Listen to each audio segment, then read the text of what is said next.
Assalamu alaikum wa rahmatullahi wa barakatuh. Alaikum assalam. Today, inshallah, we will read from 29th word about angels, and from different parts as well. Inshallah, we'll talk about angels. In the Quran, we see that angels, the topics of angels everywhere in the Quran, not just angels, but other spiritual beings as well, like jinns and others. As 6 pillars of our belief, we believe in angels, but how we should believe, inshallah, we will talk about this, what they are and what they do, what's their duty, and believing in them as if, we believe in the existence of humans, right? And we will talk about that. How can we believe in the existence of angels, just like we believe in the existence of humans and other animals? So today we have our speakers, Colin Turner and Professor Mustafa Tuna. I will read some parts, inshallah, and then we will talk about those. أعوذ بالله من الشيطان الرجيم. بسم الله الرحمن الرحيم.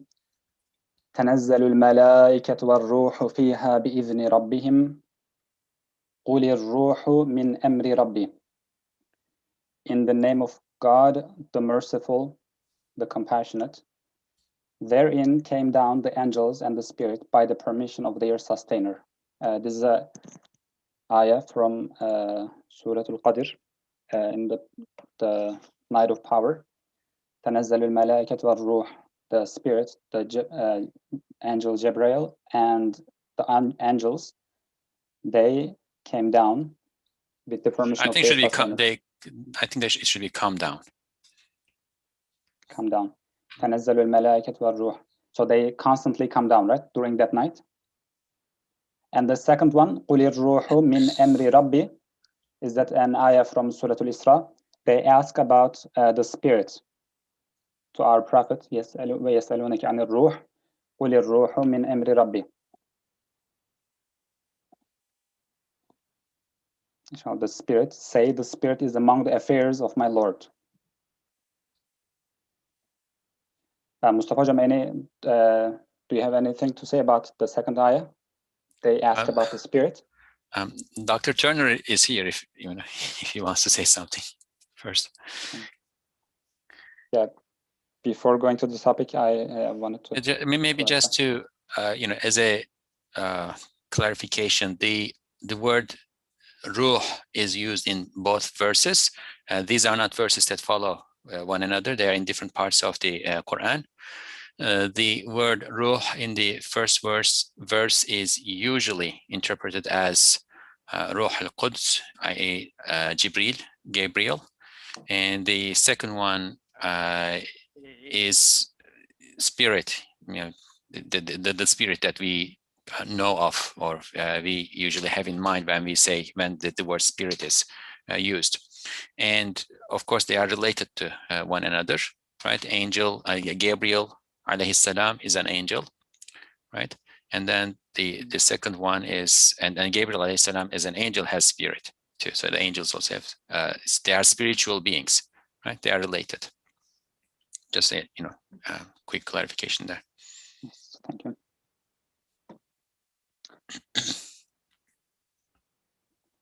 Inshallah, I will read 2 slides, inshallah, 2 paragraphs, and then inshallah we'll talk about the angels and other spirit beings. Bismillah ar-Rahman ar-Rahim. Introduction. This is from 29th word. It may be said that the existence of the angels and spirit beings is as definite as that of human beings and animals. The existence of angels and spirit beings is as definite as that of human beings and animals. Indeed, as is explained in the first step of the 15th word, reality undoubtedly requires, and wisdom certainly demands, that like the earth, the heavens have inhabitants, and that its inhabitants are intelligent and suitable for the heavens. In the tongue of the Sharia, those inhabitants, of which there are numerous kinds, are called angels and spirit beings. Reality requires it to be thus, for despite the earth's smallness and insignificance in relation to the heavens, it is being filled with intelligent beings and from time to time being emptied and then refilled with new ones suggests, indeed states clearly, that the heavens too, with their majestic constellations, like adorned palaces, are filled with animate creatures, the light of existence, and conscious and intelligent creatures, the light of animate creatures, conscious and intelligent creatures, and they are the light of animate creatures. Like man and the jinn, those creatures are spectators of the palace of the world and ponderers over the book of the universe, and heralds of this realm of dominicality, the realm of lordship. With their universal and comprehensive worship, they represent the glorification of the large and universal beings in the universe. Inshallah. Whenever I read this section, I become aware of the existence of angels around me, and we believe in the existence of angels, and I guess they are very important. I remember the part from the second flash where it talks about, when people keep sinning, it becomes difficult for them to accept the existence of angels, right? People cannot sin, they cannot do wrong things when there are people around, when there are cameras around, right? But when people are indulged in this, it becomes difficult for them to accept the existence of angels. I guess this is a sickness of this age. Inshallah, I want to ask Professor Mustafa as well your views on this. As I mentioned, Dr. Turner is here. You didn't notice that he came, but you should ask him first. He's here. I'm sorry, I had a problem connecting, but I'm waiting for my dear friend Mustafa to give us the first. I was hoping that you would. I'm late. I have an excuse, Mustafa Jim. Alhamdulillah. The floor is yours.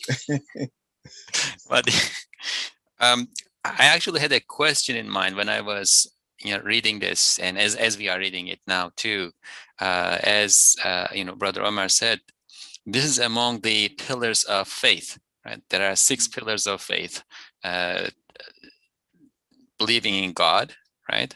And then the next one is believing in the angels.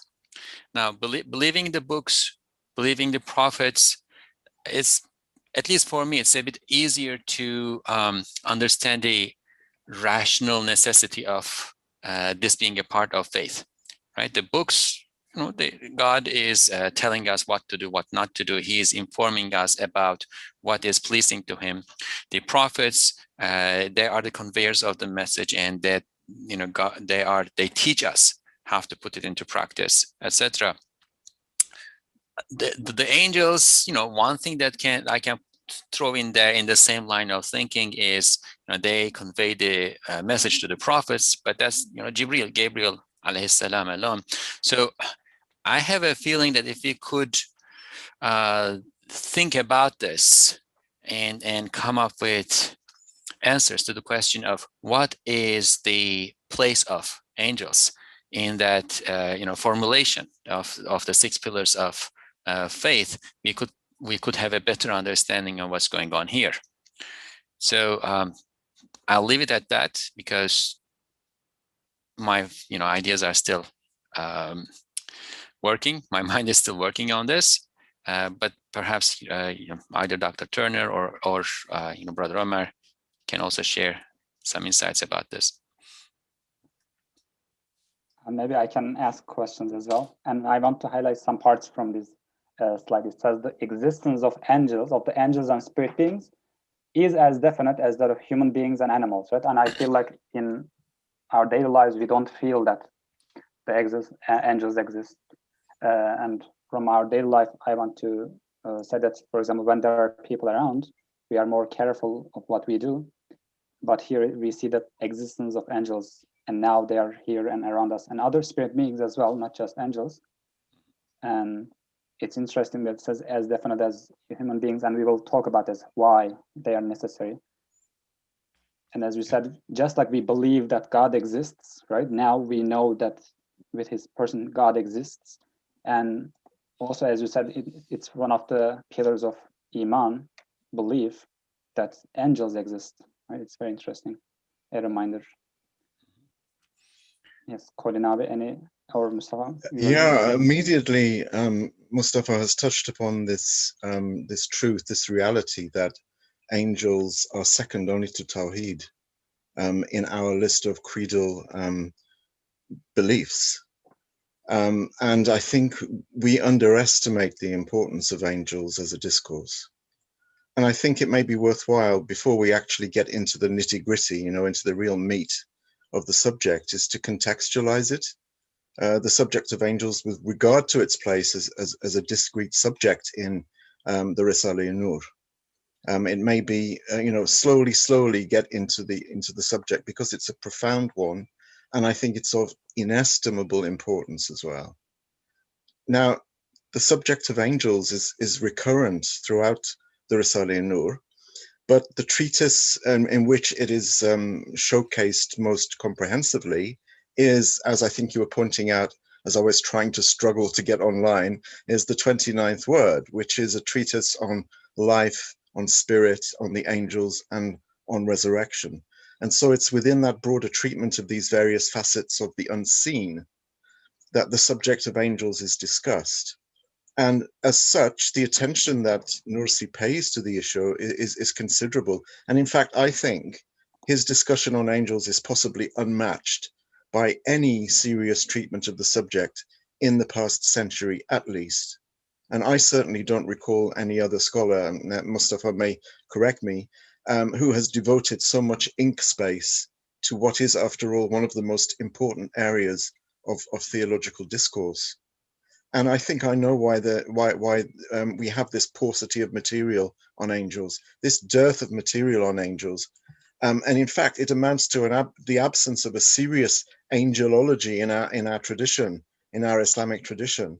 It's really an indictment of our lack of scholarly curiosity as a community, and our serious failure to prioritize collective need over personal interest or research orientation. And I say this as someone who is now embarking on a 3-year project, part of which is a study of angels. So I can see the importance of it, but I also see the enormity of it as a subject.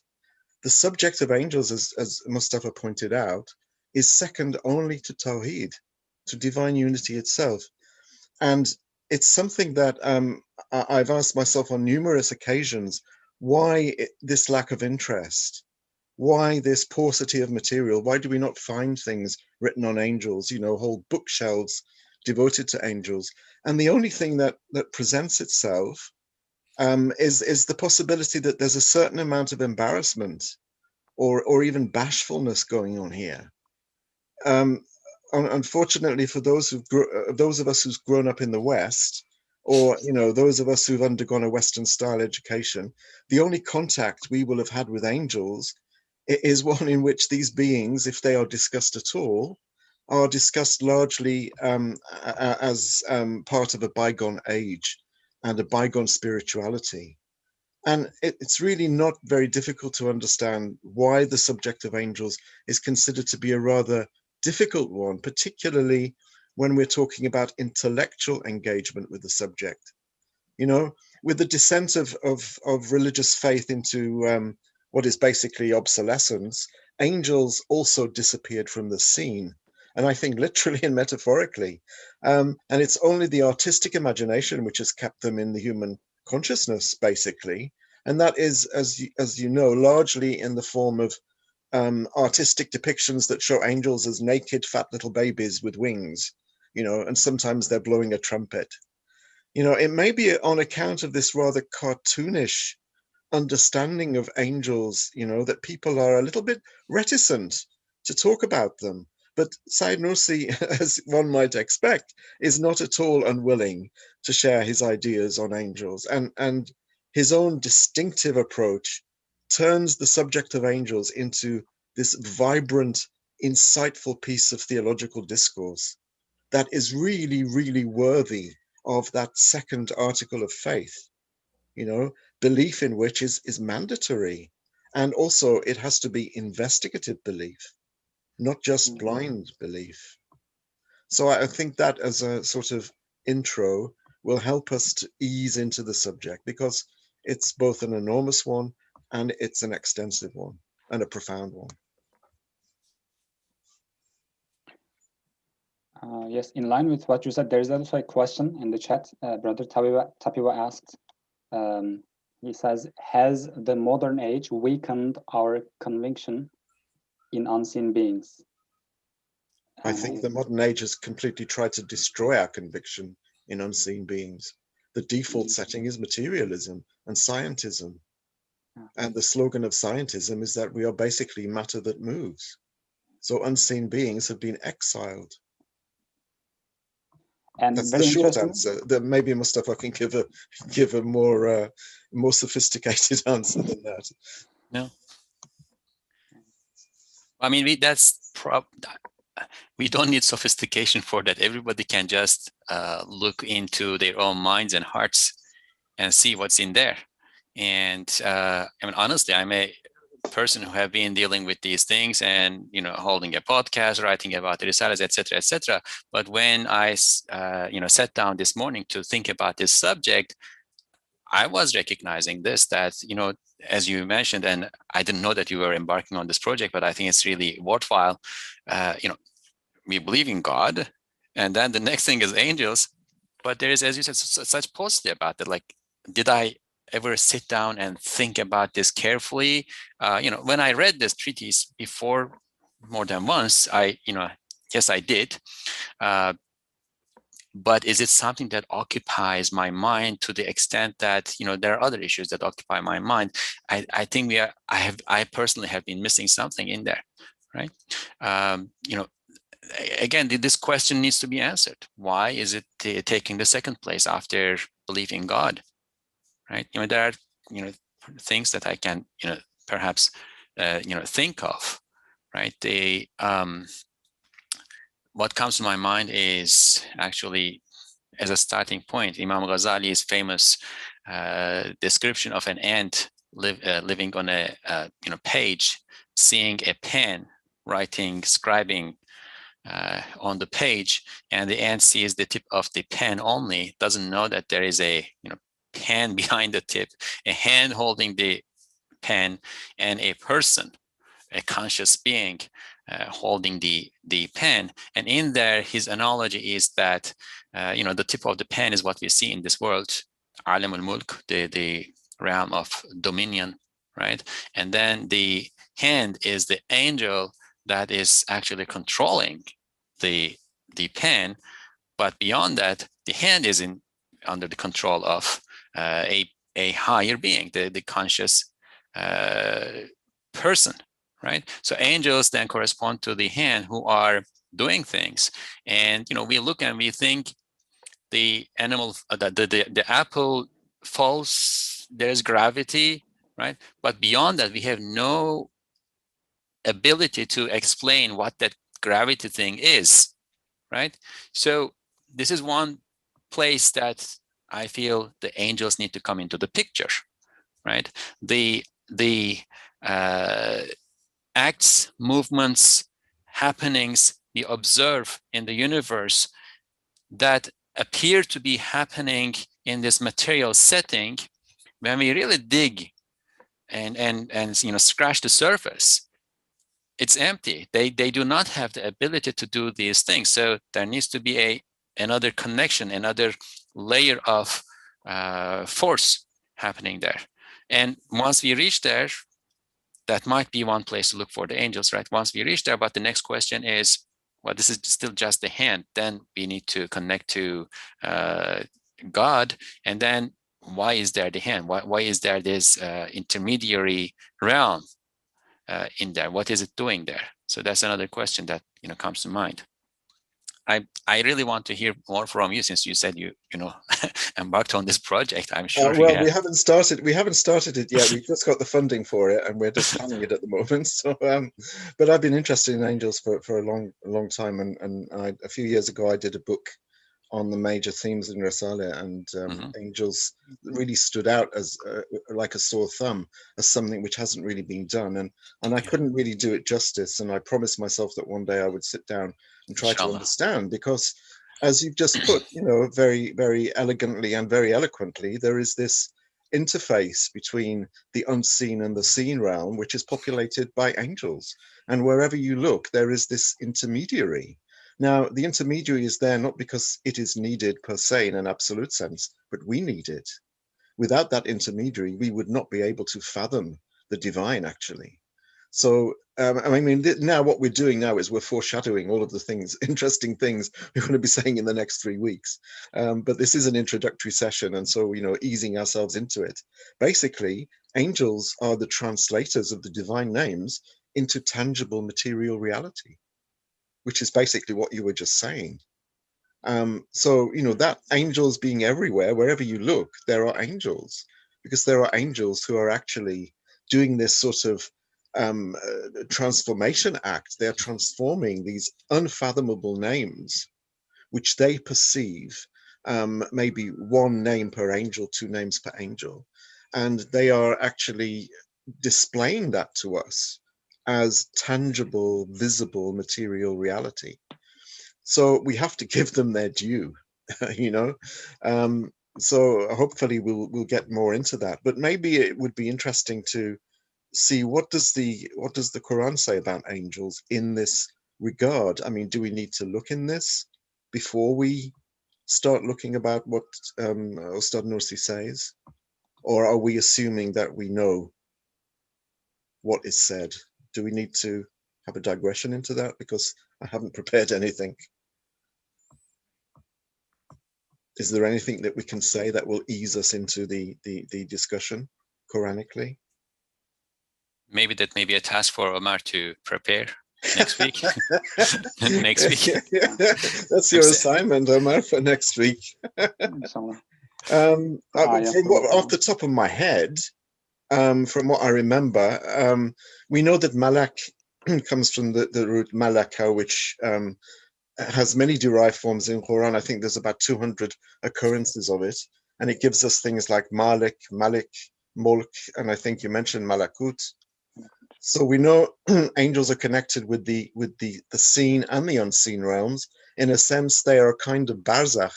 They're a kind of isthmus between the seen and the unseen. And the Quran, I think you mentioned, Mustafa, describes them as messengers that bring, among other things, I think you mentioned Jibreel, bring revelation and inspiration from behind the veil of the unseen to the seen realm. So I think also that they're supposed to have been created from light. I don't know whether that has a Quranic sanction or not, but they originate in the unseen realm, and they move from the immaterial to the material realm, where they take on forms which we can grasp in theory, or definitely those to whom the messages are addressed can grasp their presence. I think Gabriel, and again, correct me if I'm wrong, was said on occasion to adopt a human form, sometimes when communicating the message to the prophet. I know that the angels are described as being arranged in ranks, which suggests a kind of hierarchy of being, with different angels tasked with different duties. I know from maybe tradition, more than the Quran, that angels are innately obedient. They are aware but not self-aware. They are completely, inexorably obedient, in the sense that they never fail to execute the divine will. Unlike, of course, in Christianity, in their angelology, they have this notion of a fallen angel, which we don't have. We know that the angels carry out divine commands to the very letter. Some of them are described as bearing the divine throne, which is, I think, and again, correct me if I'm wrong, it's traditionally understood to be a metaphor for divine power. So they are central to our cosmology, really. And I think it's for that reason that they were accorded second place in this creedal list of principles of belief. And actually, although they come after divine unity, I have heard people say that the doctrine of angels is part of divine unity. But again, this is something that we'll have to see it as we discuss the text. Yeah. Yeah. Go Just ahead. just about it, there's a comment from Brother Nabi in the chat. He says, and connecting with the Tawheed, he says, angel brought the revelation books to the prophets, and books mentioned about hereafter. Therefore, after Tawheed, angels must be believed. The connection with Yeah, I would add that, as well as bringing the books to the prophets, the scriptural message, they also brought the creational books to us as human beings. Kitab al-Kainat, Sayyid Nursi has this notion of the book of creation, or books of creation, because he says they are books within books. Maybe we can also see angels as bringing the books of creation to us, as well as the actual scriptures.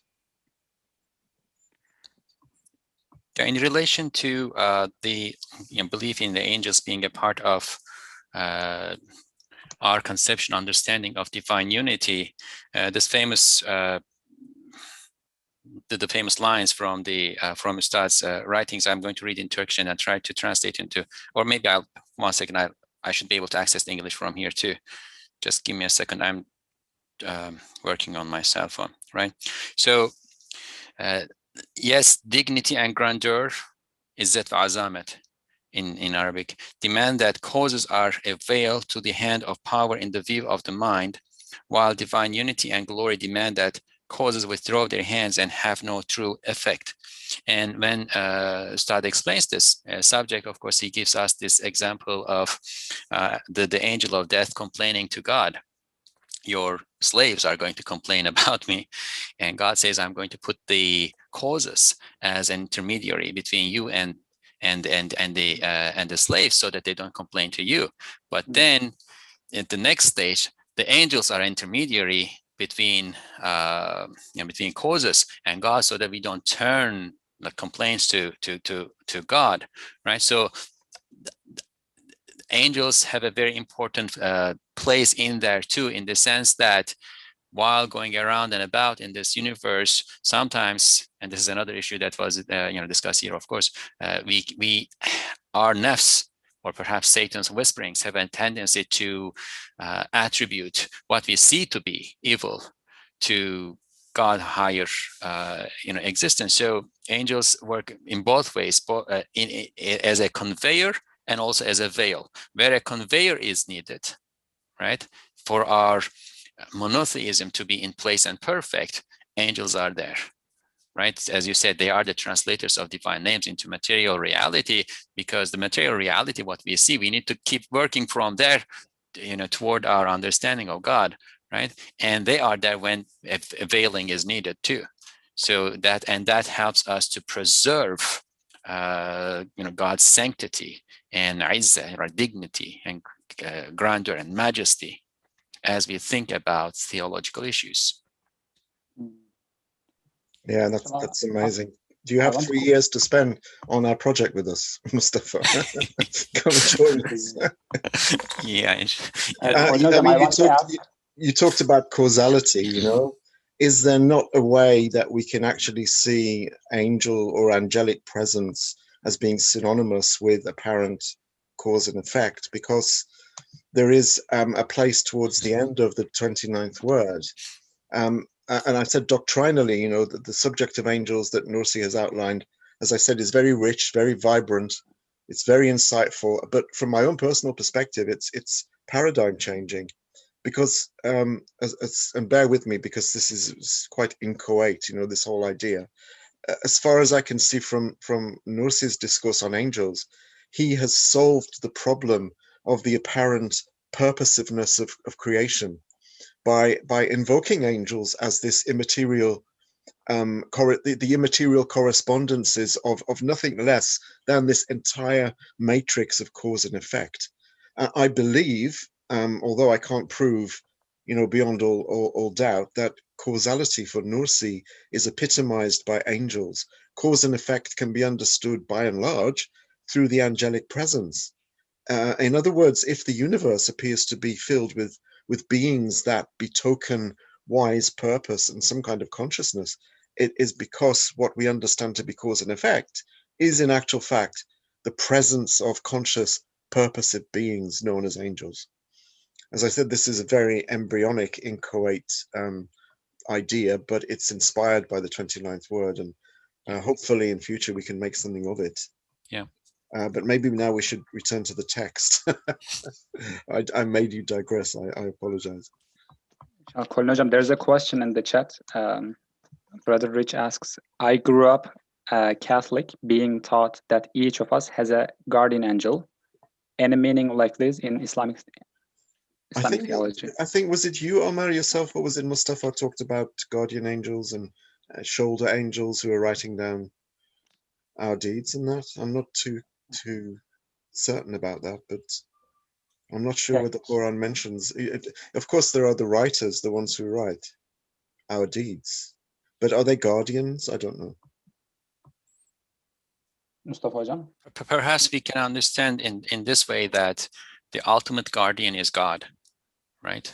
There is no la hawla wa la quwwata, right? There is no power to avert evil, and there's no power to bring goodness other than God, right? But in the context that Colin Hocam was just talking about, in the context that causality, the way things happen in this world relate to the presence of angels, both as a conveyor and a veil, right?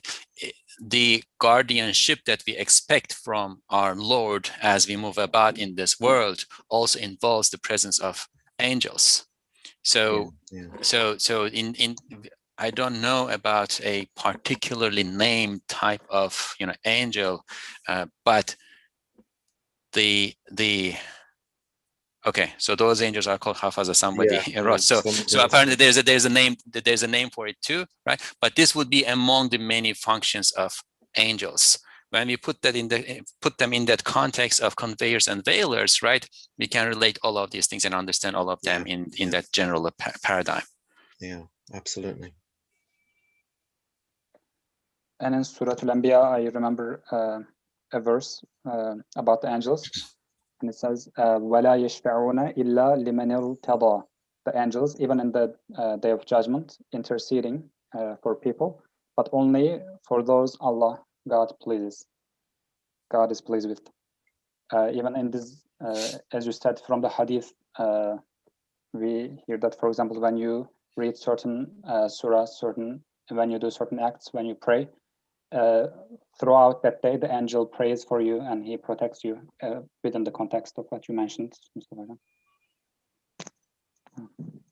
And one last question with what we talked, and Colin Hocam, when you mentioned the creational book, the angels bring it.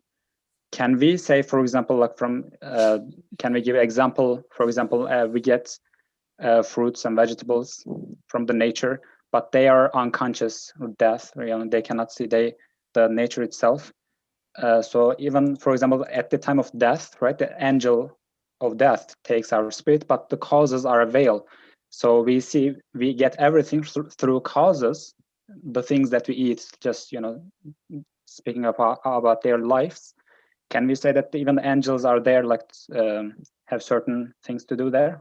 I think you can say that absolutely. And I think one of the problems that naturalists have is trying to square the idea of a creation or of a universe which appears purposive, but they cannot admit that it is purposive, because then that opens another question. Well, where does that purpose reside? And obviously the answer is in a purposively willing creator. Now, what we say is that the purpose that we see in creation, when the cherry tree appears to be actually acting under orders and appears to be conscious, that is actually the consciousness of the angels who are there doing the glorifying and doing the representing. They're doing the translating of the divine names. They are displaying God's names to us in the form of particular kind of creation, through translating various permutations and configurations of names. And they are representing the glorification and the praise of that particular entity. Now, for me, that is all purposive. You see purpose there. And while this goes back, as Mustafa was saying, the intermediary is only for us, not for Allah. Actually, Allah is right next to his creation. And I know that sounds spatial, and I don't mean it to sound spatial, but Allah touches his creation directly, but we cannot be touched by Allah directly. That's why we need this intermediary. It's like looking at the sun. If you look at the sun without a filter, you will go blind. So you need a filter. The angels provide us with that filter. That's why we need the filter. The sun doesn't need the filter. We need it. So Allah doesn't need intermediaries. We need them. Well, Allah Alam. I don't think that's answered the question actually, but something to add to that, or another way to look at the same, to talk about the same issue is angels are also proclaimers, right? They proclaim the majesty and grandeur of God, and the way they that's even if it were not for us as people perceiving the presence of the angels, right? Even if it were not for that, they would be fulfilling an important function in the creation, because as Ustad Nursi mentions elsewhere, this is for us to understand that purpose in an ultimate paradigm.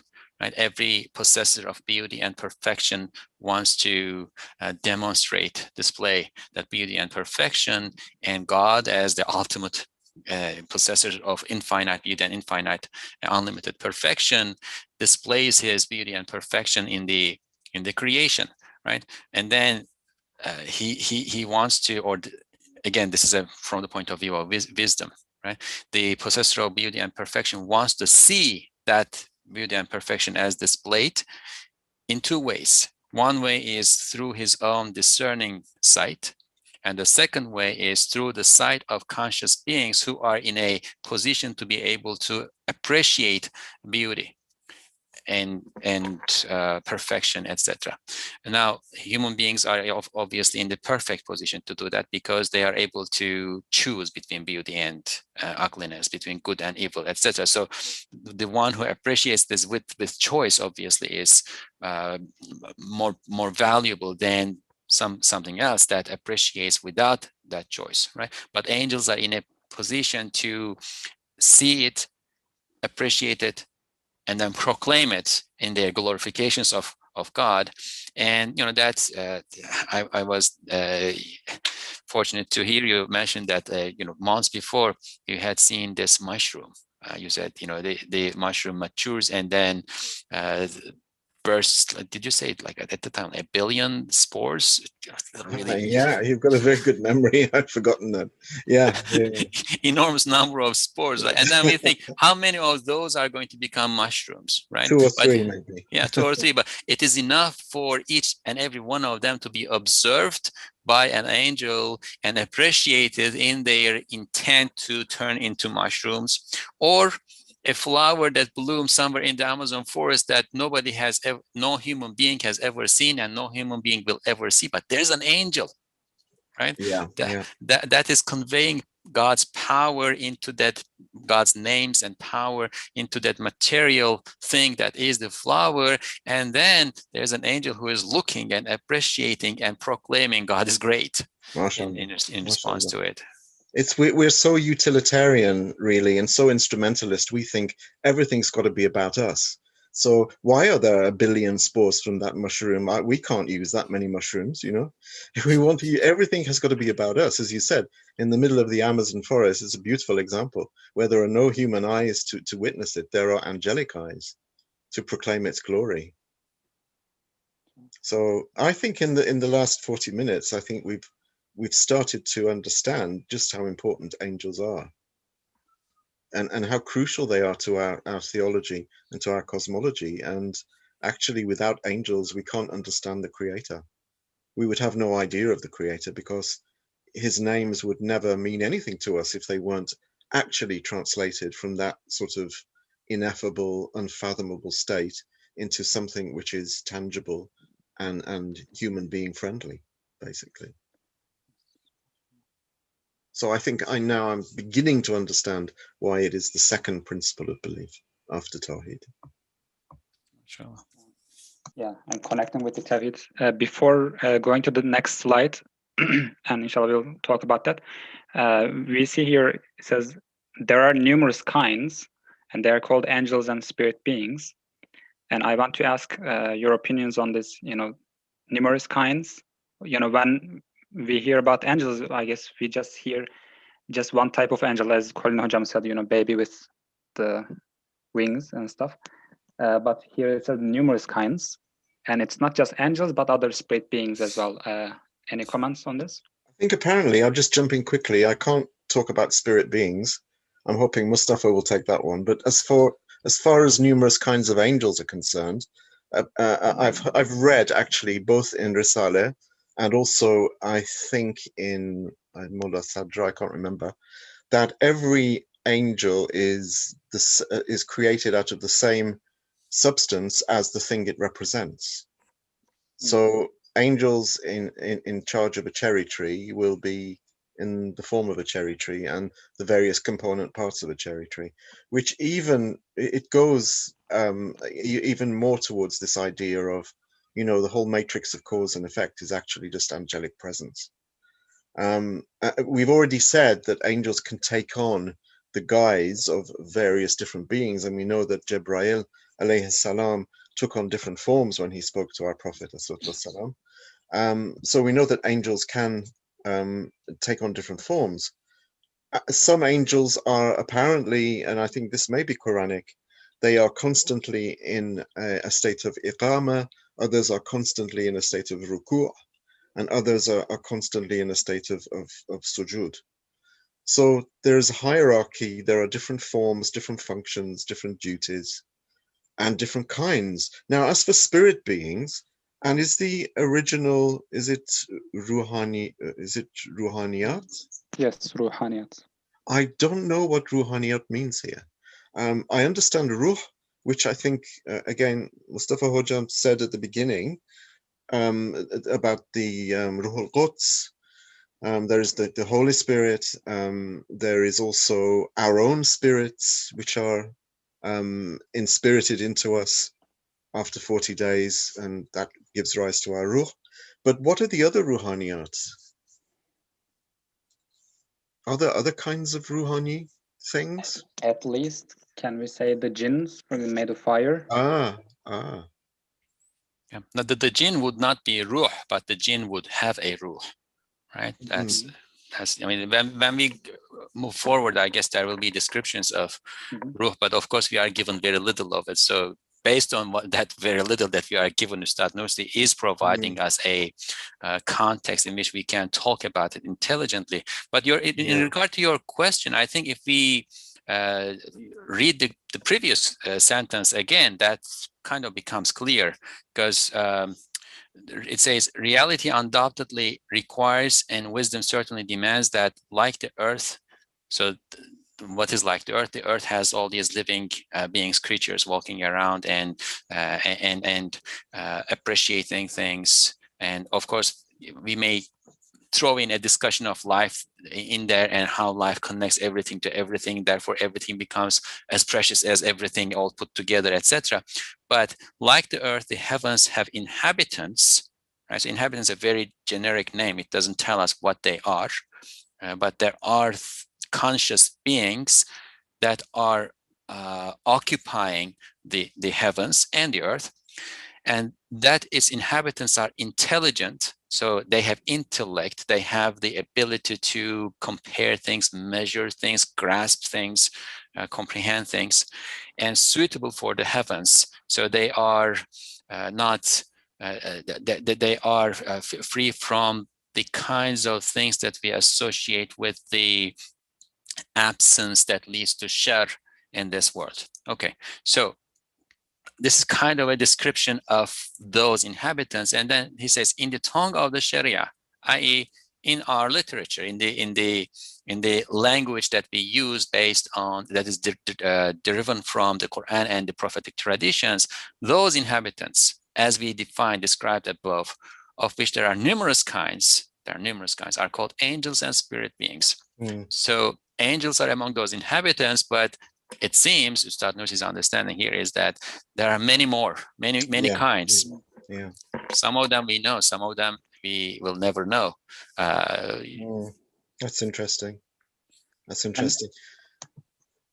When he yeah, says continue. reality and wisdom, as you said, reality and wisdom demand the existence of angels. I mean, they demand the existence of spirit beings in general, I think, and of angels in particular, for reasons we've just outlined. Just as reality and wisdom demand the existence of material, corporeal beings in general, and human beings in particular. So, you know, what applies to the corporeal, physical world must also apply to the spiritual, immaterial world. And the way that creation as a whole is configured demands the existence of witnesses. You know, you were saying about the you know, this plant in the middle of the Amazon forest. There has to be, if there is beauty, then there has to be someone to witness. You know, that reality of witnessing is something very foundational to the universe and the way the universe is set up. And you know, a display is precisely what it says it is. It's the presenting of something in order to be recognized and acknowledged. A display is something that is shown. So to display is to cause to be seen. Now, we know all the time, and this is one of Sayyid Nursi's most important points of reference, the hidden treasure that is the creator wants to be seen. And so he causes his names to be seen and witnessed by certain creatures, and preferably at the very highest level of witnessing. Now, whether that is in the material realm or the immaterial realm, it's the same. So what Ustad is saying here is it makes sense to me, you know, reality and wisdom, both of them demand the existence of these spiritual beings.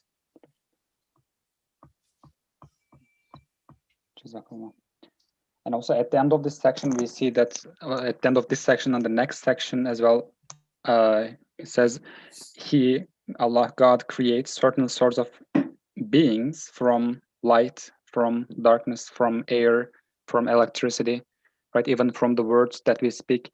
And these might seem a little weird, but when I think about it, for example, when we say just animals, right? And if a person never seen an animal, you know, he might think of, you know, one type of animal, but the animals, you know, we have ants, from ants to the huge whales, elephants, even microbes, right? There's God created, you know, thousands of different kinds of creatures, not humans, right? Different creatures on Earth and every place on Earth. So from these different things, right, from electricity, from fire, from air, from light, you know, he should have different creatures, as you said, to see his beauty, right? His creation. And also to instill life into it, you know, life. Because life and ruh are, you know, connected.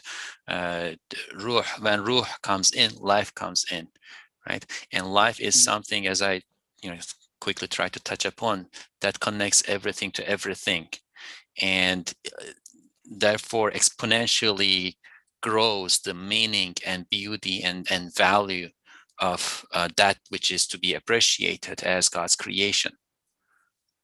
Yeah. Jazakallah. It's definitely about the life, right? And because, you know, if there was no life, nothing would have any meaning. Inshallah, we will talk about that. I want to go to the next slide, read it, and Brother Hüsamettin has a question. I will ask this. And before, maybe I can read the question, and then I can read the text. He says, can we say, looking at beings with manaya harfi view on account of their creator, looking at beings on account of their creator is the way for us to engage with the angels? This is the question. Maybe I thought this is related to this. I will read the text, inshallah. Reality requires it to be thus, you know, the existence of angels and spirit beings. For despite the earth's smallness and insignificance in relation to the heavens, it's being filled with intelligent beings, and from time to time being emptied and then refilled with new ones, suggests, indeed states clearly, that the heavens too, with their majestic constellations like adorned palaces, are filled with animate creatures, the light of existence, and conscious and intelligent creatures, the light of animate creatures. Like man and the jinn, those creatures are spectators of the palace of the world and ponderers over the book of the universe and heralds of this realm of dominicality. With their universal and comprehensive worship, they represent the glorification of the large and universal beings in the universe.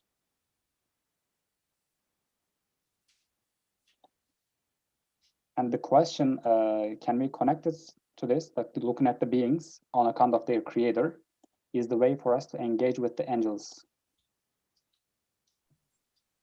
The angels being the spectators of the palace of the world. I think he's onto something here. He's got another comment further down, which is intriguing. If you want to read that out. The long one? Yeah, because it's like angels, a continuation. Yeah, it says, angels are in the unseen side of the creation where the meanings count as the valuable beings rather than the material itself. When we start to realize the existence of meanings of the beings in the seen world, the angels start to talk to us and converse us with new meanings of the materiality. Would this be a valid thought? It's a very heavy thought. It needs to be unpacked a bit. I think I see what he means. Things become more meaningful when we become aware of the angelic presence.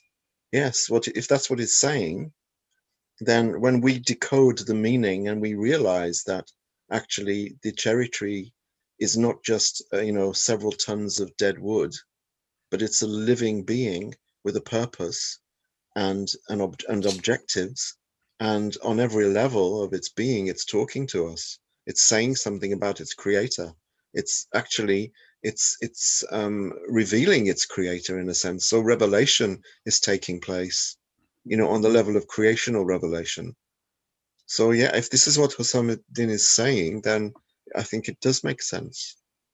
I think it is a valid thought. I guess it. Go ahead. No. I said, yeah. I guess it works in layers, right? The as Colin Hojam was saying, angels translate the ineffable names and meanings that relate to God to this material reality, and because of that interface, that translation, we are able to conceive and think about those issues, and therefore it is an aid in looking at the indicative meaning, other indicative meaning of things that we would otherwise, or we could otherwise be stuck with, just focusing on their nominative, this worldly aspects, right? But when we move one layer further, one can also look at the angels with manai ismi, nominative meaning. So the angels also have manai harfi. The angels also have an other indicative meaning, which ultimately points to God, right? But we need these layers in between to help us progress in our understanding of monotheism, right? In addition to the angels having the function of proclaiming God's majesty and beauty and perfection and grandeur among all creatures in the entire creation and before God.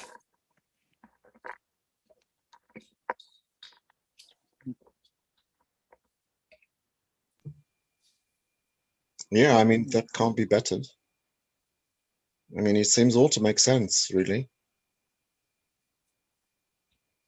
I'm just wondering what people are thinking of this. I think it would seem to most people who are not familiar with the subject that, it's some kind of mystical, strange, esoteric thing.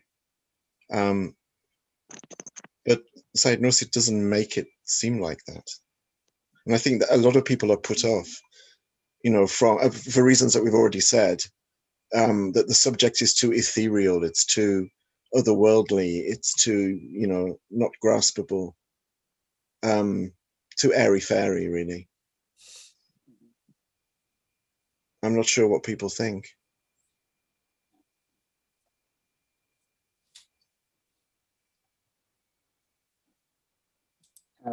I found it interesting here, this highlighted place, those creatures are spectators of the palace of the world. And Mustafa Hocam, when you said the manaya harfi, they're looking at beings on account of their creator. And Kolina Hocam also, if you have any thoughts on this, when we look at the universe as a book and as a message from God, and we should contemplate and read it, right? But we cannot see the other parts of the creation, right? So for those, and inshallah, we will talk about it next week as well. But it says those creatures are spectators of the palace of the world, ponderers over the book of the universe, and heralds of this realm of lordship. My question is that, looking at the creation, if we can look at the creation on account of their creator, it'll be easier for us to accept those beings. Inshallah, I can get your final comments before we finish, inshallah. And next week we'll continue talking about this. Mustafa Hocam, any comments, final comments? Well, I guess the final comment is that it's the beginning. We are just beginning.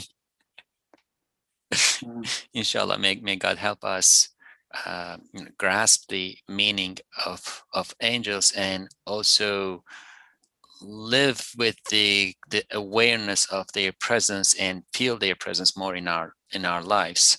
Another aspect that we didn't yet touch upon is, of course, Satan is constantly whispering, and he has a telephone line to our hearts, and then on the other end we have the angels constantly whispering to us. They have also a phone line, and we need that inspiration from the angels. So if we were to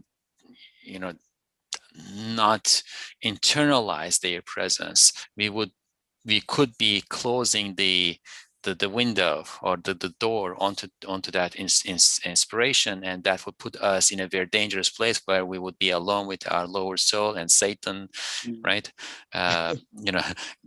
We don't want that. We want the presence of the angels. We want to sense their beauty, and so in that sense too, they are protective. Otherwise it's zooming solo with Shaitan, and we don't want that.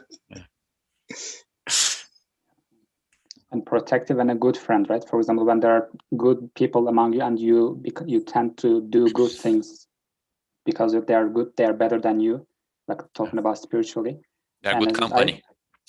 Good company. I remember Nursi saying, even him being in prison, and even him being alone in the mountains, he says those huge, empty valleys and mountains, they are not empty.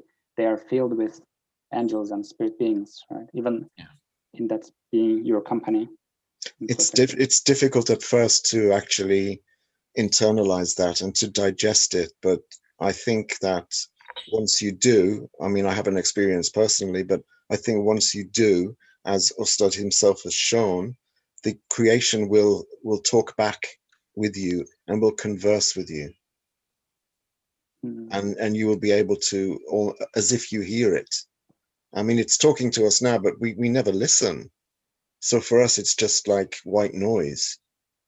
But if we really try to understand, that this has a focus and it has an orientation and it has a purpose, then you will start to be able to understand small words here and there, and then joining up into sentences and eventually whole paragraphs and eventually whole books. And this is how Ustad saw, his so-called natural theology is based on this, it's based on his communion with, I don't want to say nature, because we know that nature is, anathema to us, the word, but he communed with the malaika, basically. This is what he was doing, again, without wanting to make him sound, too ethereal and Sufi, which everyone tries to make him into a Sufi. No, this is realistic, He was communing with other beings. They are other beings. They're like we are. They're created by Allah.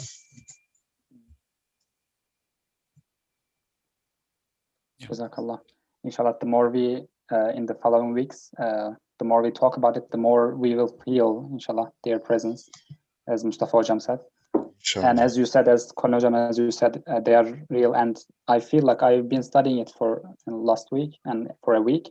And at the end, inshallah, we should be able to say that if I exist, angels should exist, right? Inshallah, and at the end, we should have this kind of belief, inshallah. Konojam, can you make the final prayer, inshallah? Inshallah. Subhanaka la ilma lana illa ma 'allamtana innaka antal alimul hakim. O Lord, the only knowledge we have is the knowledge that you have taught us, and you are the omniscient, the all-wise. Grant us knowledge of our fellow travelers and our fellow beings, the angels, and allow us to understand something at least of their presence. Inshallah. Al-Fatiha.